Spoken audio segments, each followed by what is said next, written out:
Après l'étude de la première et de la deuxième partie, dans ce plan détaillé illustré, nous entrons dans la troisième phase justement de ce plan-là, détail illustré qui correspond, je le rappelle, au développement, pour parvenir à une vérité moyenne, pour dépasser la contradiction qui s'est révélée entre la première et la deuxième partie.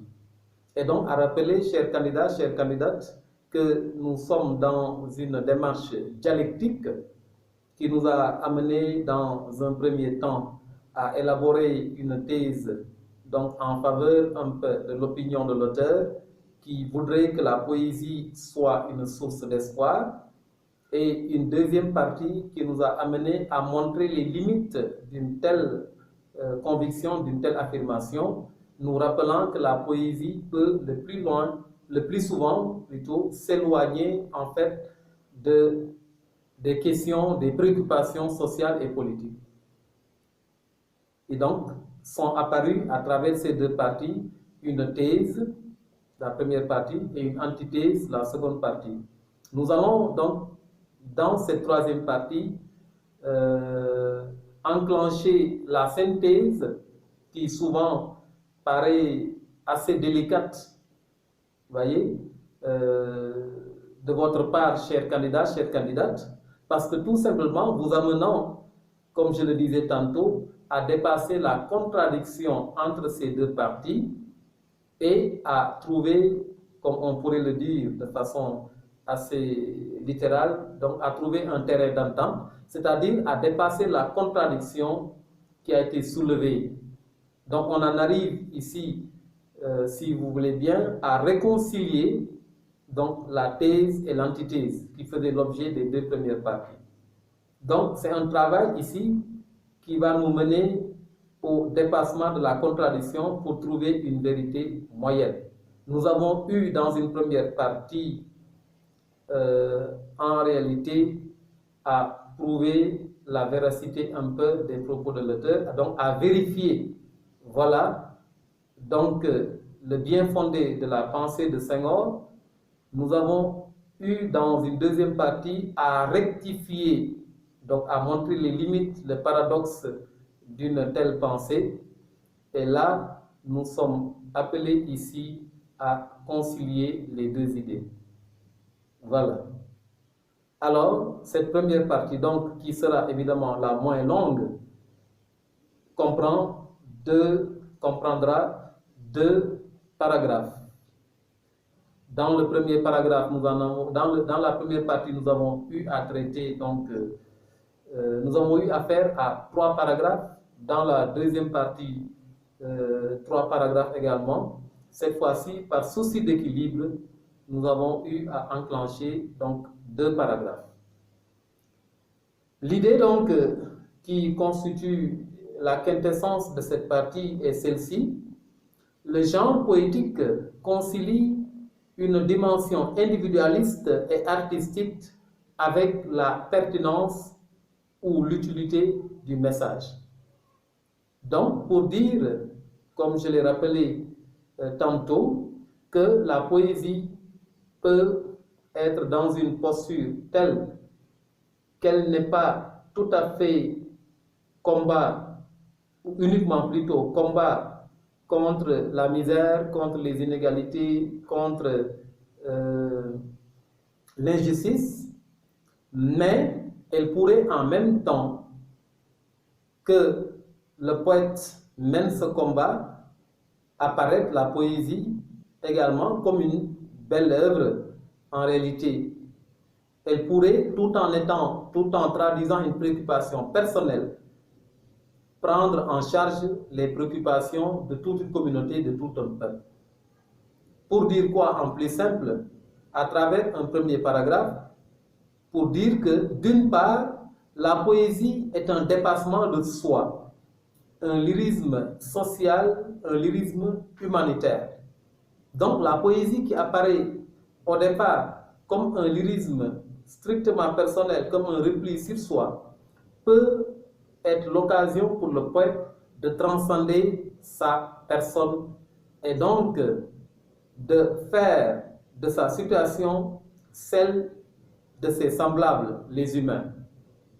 Et de ce point de vue, la poésie universalise, donc rend universelle la peine, la souffrance, et elle permet au poète de partager sa douleur. Donc tout en se penchant sur sa propre situation, sur sa propre douleur, le poète, en réalité, nous rappelle qu'il est un humain parmi les humains, et ainsi donc sa souffrance devient celle de ses semblables, sa souffrance devient celle de l'humanité souffrante. Et alors, la poésie permet de créer une chaîne de solidarité, de fraternité. Autrement dit, le lecteur voit dans la personne du poète un frère dans la souffrance. Il devient solidaire. Il se sent concerné. Et la belle illustration que nous connaissons justement d'une telle démarche de la poésie, c'est ce que Hugo nous dit, c'est l'avertissement que Victor Hugo nous donne dans la préface de ses Contemplations. Donc, cette conviction que la poésie peut être un dépassement de soi et un moyen de créer donc la fraternité, la solidarité entre les humains, amène Hugo à dire donc dans la préface des Contemplations: ma vie est la vôtre, votre vie est la mienne. Vous vivez ce que je vis, la destinée est une. Prenez donc ce miroir et regardez-vous-y. Ah, que c'est beau ce que dit Hugo, que c'est rassurant, parce que Hugo pense que sa situation de père qui a perdu sa fille et qui pleure sa fille est celle de tous les pères, de tous les géniteurs qui ont perdu leur fille et qui les pleurent et qui n'ont pas pourtant l'occasion d'écrire ou en tout cas de se faire entendre, de se faire lire. Hugo pense que sa souffrance de citoyen français qui connaît la souffrance du deuil, qui connaît la souffrance de l'exil, c'est également la situation d'autres hommes à travers le monde qui connaissent cette souffrance du deuil, qui connaissent cette souffrance de l'exil. Et donc, il écrit les Contemplations pour traduire ce que lui, il vit, mais également pour que tout humain qui lit justement les Contemplations puisse se retrouver en cela. Comme on dit qu'il s'y mire. Pourquoi il dit « Prenez donc ce miroir et regardez-vous-y ».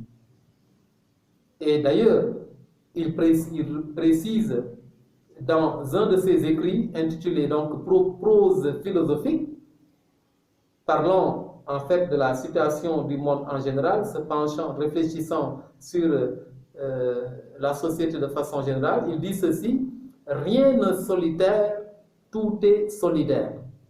Donc pour dire que même la poésie qui semble une pratique personnelle, en fait est en même temps une activité de tous, une activité solidaire. Et un deuxième paragraphe, enfin, nous amènera à nous conforter donc dans notre position, à montrer que la poésie concilie en fait une dimension artistique et la pertinence ou l'utilité du message, pour dire que d'autre part, tout en ayant le beau comme critère essentiel et même incontournable, l'activité poétique peut s'inscrire dans un élan de progrès. Donc que la poésie veuille être belle ou qu'elle soit un travail de forme, qu'elle soit un travail sur le rythme, qu'elle soit un travail sur les sonorités, laissant donc apparaître une certaine musicalité, n'empêche pas que l'auteur puisse faire passer un message, que l'auteur puisse l'utiliser comme un instrument de lutte, comme un instrument de combat contre la misère, contre l'inégalité, contre l'injustice. Donc, une poésie peut paraître belle et en même temps utile. Autrement dit, en poésie, le beau n'exclut pas le vrai. Les deux peuvent se côtoyer et se compléter. Donc, une poésie peut paraître belle et être véridique, servir, être au service du vrai pour l'humain, pour la société. Également, une œuvre poétique bien réussie allie la beauté du message à sa pertinence, à son utilité sociale. Donc, que la poésie soit belle n'empêche pas que le message qui y est contenu soit un message pertinent, un message qui interpelle tout lecteur, qui interpelle l'humain de façon générale, et un message qui soit utile à l'humanité socialement, politiquement parlant. Voyez.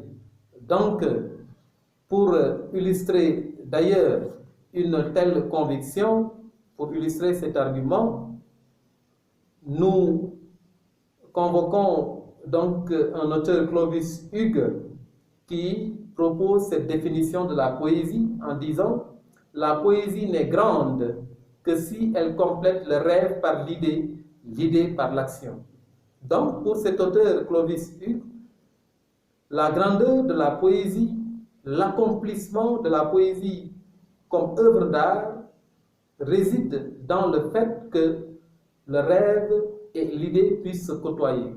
Que le poète utilise son œuvre pour rêver, certes, mais qu'il l'utilise également pour dire ce qu'il pense et ce qui convient. Mais également que que l'expression de ce qu'il pense puisse laisser place également à la possibilité d'agir. C'est important. Et Hugo le rejoint dans cette posture lorsqu'il cherche, lorsqu'il apporte d'ailleurs une réponse aux Parnassiens, en réalité, en tout cas aux tenants ou aux théoriciens d'une poésie plasticienne. Hugo répond ceci: l'art pour l'art peut être beau, mais l'art pour le progrès est plus beau encore. Oui, Hugo pense que l'art soit beau, la poésie, précisément, que la poésie soit belle, cela est bien, mais l'homme serait certainement mieux loti s'il retrouve en face de lui une poésie qui soit non seulement belle, mais qui œuvre pour le progrès de l'humanité. Cela, ce serait encore mieux. L'art pour l'art peut être beau, mais l'art pour le progrès est encore plus beau et plus beau encore. Voilà, chers candidats, chères candidates, donc, qui nous mène à la fin de ce travail de plan détaillé illustré qui fait l'objet, je le rappelle, donc du développement. Donc, ce travail que nous venons de faire à travers 3 parties constitue l'ossature, comme je le disais au début, donc du développement. Il ne reste en fait qu'à agencer correctement, logiquement, tout ce qui vient d'être dit et que vous voyez sur l'écran pour que vous puissiez avoir un développement dans ces différentes composantes à travers 3 parties. Et je rappelle que dans ce travail, c'est la structuration du développement qui apparaît et que les mentions, première partie, idée directrice, paragraphe 1, paragraphe 2, paragraphe 3, argument, illustration, ces mentions ne devraient pas apparaître sur votre copie. Donc c'est là un travail de brouillon pour vous indiquer comment un développement de dissertation doit être structuré. Mais ne doivent apparaître sur votre travail que les idées intrinsèques, idées directrices, arguments, illustrations, mais sans pour autant nommer, sans pour autant mentionner, première partie, idée directrice, paragraphe 1, paragraphe 2, arguments, illustrations. Non, allez directement à ces idées, allez directement aux exemples pour les traiter et disposer clairement vos paragraphes. Et j'en profite pour rappeler, puisque je l'ai dit dans mon cours sur la dissertation, que vous pouvez retrouver sur cette plateforme e-répétiteur, que ce qui matérialise le paragraphe, c'est l'alinéa. c'est le fait de décaler d'un espace en commençant justement le paragraphe. Merci. Et il nous reste à nous entretenir sur l'introduction et la conclusion.